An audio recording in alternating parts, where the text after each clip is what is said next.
Baguio, isa sa mga lugar sa Pilipinas na kung ituring ay isang ginto.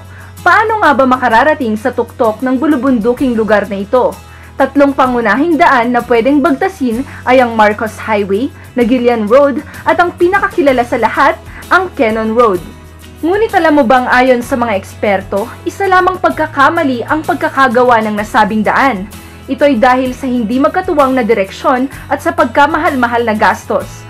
Sa halip na madismaya ay ikinatuwa at ipinagmalaki pa ng mga Amerikano ang zigzag na disenyo ng daan.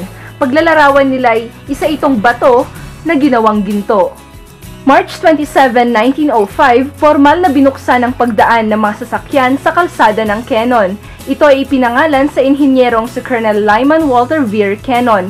Halos 5 taon ding ginawa ang nakamamanghang arkitekto ng daan at tinatayang humigit kumulang $2 milyong ang kabuuang gastos na iginugol. Marami mang trahedya at pambabatikos ang dinanas ng daan na ito, patuloy pa rin ang pagtangkilik at pagyakap ng mga turista dahil sa ganda at kaakit-akit itong mga tanawin.